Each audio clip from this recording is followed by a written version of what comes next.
This project was made by Pierce, James, and Jonathan.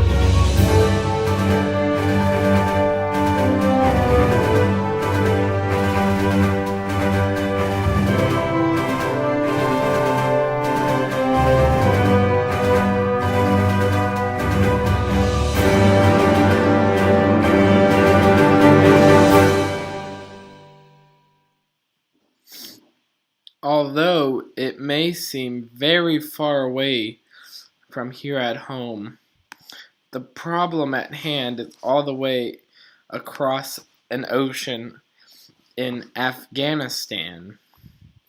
We may think that we have it nice or rough sometimes here at Pope John Paul II Catholic High School, our place of business, but it is absolutely nothing like the heart-wrenching troubles, toils, and foils that our Afghanistan women face every day in their life.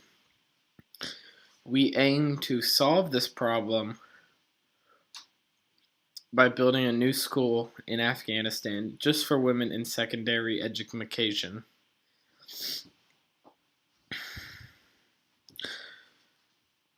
And here away we go to Afghanistan, all the way across the pond. And here's Afghanistan as a whole.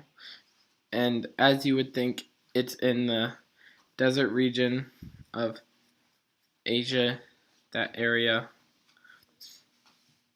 And now we'll zoom in into Kabul, Afghanistan,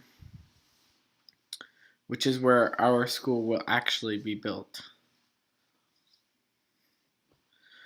Kabul, Afghanistan is home to many different kinds of people, ranging from extremely wealthy businessmen to poor peasant families that have been farming for their entire lives.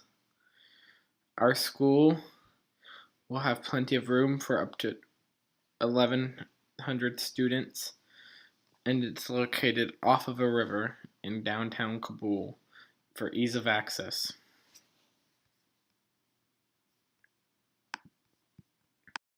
You go to school every day, and although it may seem dreadful at times, think of all the stuff you take for granted. Food,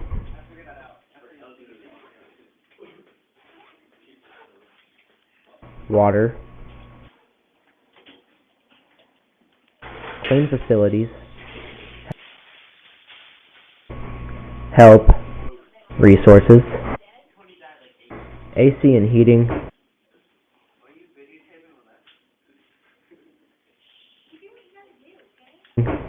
and adequate space. Probably most enjoyable, you have friends to keep you company throughout the day.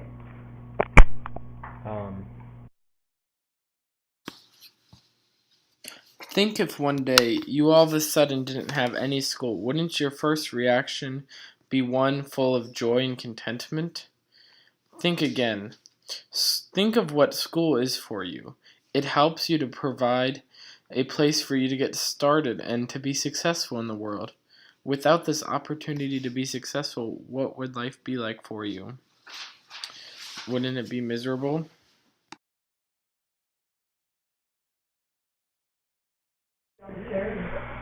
In Afghanistan, that's just what it's like for women. Education is contrived and hard to get, not to mention what little education you can find is quite lacking.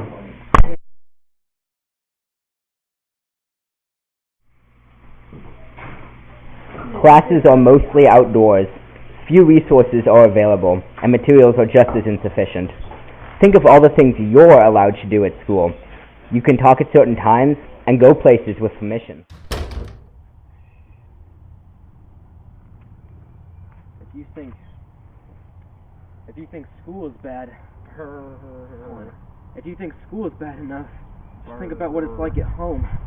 I'm so cold.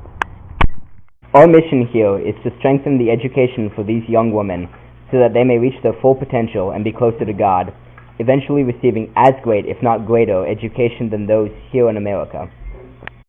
For the next year, our team will be working with all of our efforts to construct a state-of-the-art school for women in Kabul, Afghanistan.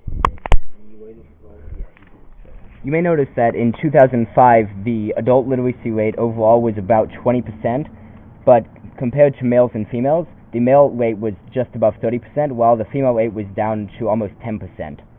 In 2005, from ages 15 to 24, the male literacy rate in Afghanistan was up to 40%, while the woman's literacy rate was just now approaching 20%. And in 2007, for the same age group from age 15 to 24, the male literacy rate is over 50%, but the female literacy rate is still at 20%. It actually dropped just a little.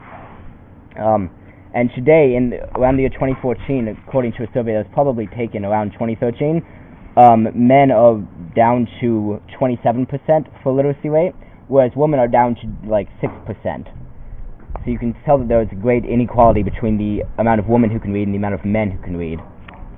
According to another survey done in Afghanistan, in 2006, 41% of women were completely uneducated. In 2007, that number increased to 48%. In 2008, we saw a fortunate drop down to 45%, but in 2009, 49% of women were reported as uneducated at all.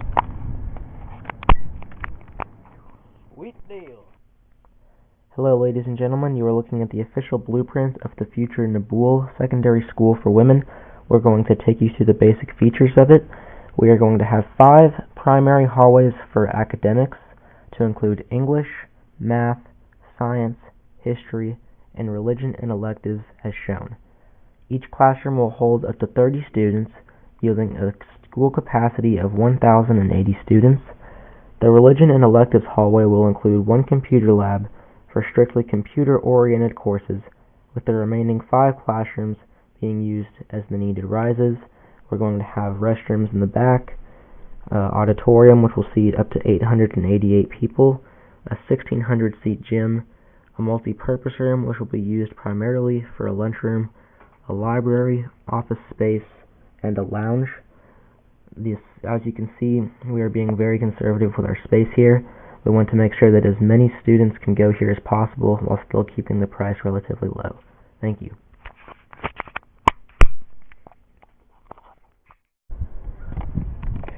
We cannot even start this, however, without your generosity. If you would please consider your time and money as a small sacrifice. It would help our project become a reality. Your name will be placed on a high-quality plaque depending on what item or items you contributed to. So please consider donating to this project, because until it is done, women will continue to suffer in Afghanistan as far as education is concerned.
It's good. While there, I am expected to be completely covered with the barcode, and am advised to not carry a women's handbag or laptop carry bag. My phone should be completely off so that it is not heard ringing at any time. shaking hands with men is a taboo, and talking about women's rights could be directly punishable by death. No, that works. Imagine for the next year.